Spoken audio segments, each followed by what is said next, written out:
दोस्तों बात करने वाले हैं एवरेस्ट इंडस्ट्रीज स्टॉक के रिटर्न के बारे में। देखा जाए तो देखो यहाँ पे स्टॉक एवरेस्ट इंडस्ट्रीज स्टॉक के बारे में दो चीज बताऊंगा। एक तो स्टॉक के पिछले 5 साल के रिटर्न के बारे में और दूसरा स्टॉक के होल्डिंग पैटर्न के बारे में। देखो किसी भी स्टॉक में अगर आप दो चीजें जान लेते हो भाई उस स्टॉक ने पिछले 5 साल में क्या रिटर्न दिया है और साथ में उस स्टॉक का होल्डिंग पैटर्न क्या है, तो समझ लो आपने उस स्टॉक की 60 से लेके 70-80% तक डीप फंडामेंटल एनालिसिस कर दी।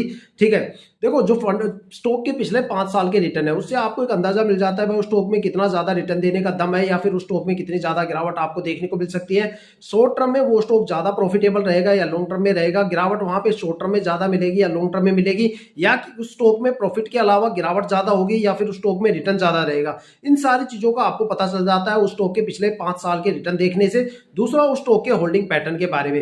देखो मैं किसी भी स्टॉक में इन्वेस्टमेंट करने से पहले उस स्टॉक में प्रमोटर की होल्डिंग कम से कम 50% देखता हूं और एफआईआई की होल्डिंग कम से कम देखता हूं। अगर किसी भी स्टॉक के अंदर एक अच्छा खासा रिटर्न लेना है तो वहां पे प्रमोटर की होल्डिंग 50% से ज्यादा होनी चाहिए। अगर उससे कम होगा तो स्ट्रेस लेवल बढ़ जाएगा और रिटर्न वहां पे कम हो जाएगा। साथ में अगर जिस स्टॉक में प्रमोटर की होल्डिंग 60, 70, 80, 90% के आसपास होती है वो स्टॉक लंबे टाइम तक रिटर्न तो देता ही देता है, साथ में वो स्टॉक मल्टीबैगर भी बन सकता है क्योंकि प्रमोटर कंपनी के साथ खड़े होते हैं, वो धीरे धीरे अपने होल्डिंग को रिलीज करते हैं। लेकिन जिन स्टॉक के अंदर एफआईआई की होल्डिंग ज्यादा रहेगी वहां पे भी आपको गिरावट ज्यादा देखने को मिलेगी क्योंकि मार्केट में जैसे गिरावट का दौर शुरू होगा सबसे पहले एफआईआई वहां से बिकवाली करके नजर आती हुई देखने को मिलेगी।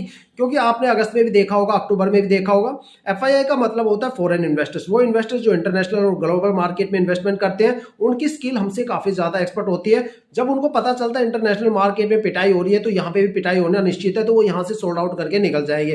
तो एफआईआई की होल्डिंग कम से कम देखो, प्रमोटर की होल्डिंग हमेशा ज्यादा देखो।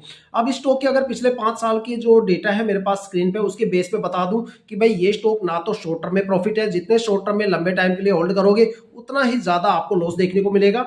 और अगर यहाँ पे अगर आपको एक माइनर सा रिटर्न भी अगर लेना है तो स्टॉक को कम से कम 3 साल के लिए तो होल्ड करना ही पड़ेगा और 3 साल से जितने लंबे टाइम ड्यूरेशन के लिए होल्ड करोगे उतना ज्यादा रिटर्न आपको देखने को मिलेगा। अगर इसके रिटर्न को थोड़ा सा डिटेल में बताऊं तो स्टॉक के अगर पिछले 5 साल के रिटर्न बताऊं तो 5 साल में स्टॉक ने 201% का रिटर्न दिया, 4 साल में स्टॉक ने 133% के करीब रिटर्न दिया, 3 साल में स्टॉक ने 43% का रिटर्न दिया, 2 साल में स्टॉक में 2.5% से ऊपर की गिरावट देखने को मिली, 1 साल में स्टॉक में करीब 42.5% की गिरावट देखने को मिली, 9 महीने में स्टॉक में करीब 29.5% का गिरावट देखने को मिली, 6 महीने में स्टॉक में करीब 36.5% की गिरावट देखने को मिली, 3 महीने में स्टॉक में 30% की गिरावट देखने को मिली, 1 महीने में स्टॉक में करीब 8.5% की गिरावट देखने को मिली और 1 वीक में स्टॉक में 2.5% की गिरावट देखने को मिली। अगर इसके प्रमोटर होल्डिंग की बात करें, होल्डिंग पैटर्न के बारे में, तो यहाँ पे प्रमोटर की होल्डिंग 50.15% है जो पिछले साल 50.30% थी। यहाँ पे पब्लिक इन्वेस्टर 29.17 है जो पिछले साल 29.57% थे। एफआईआई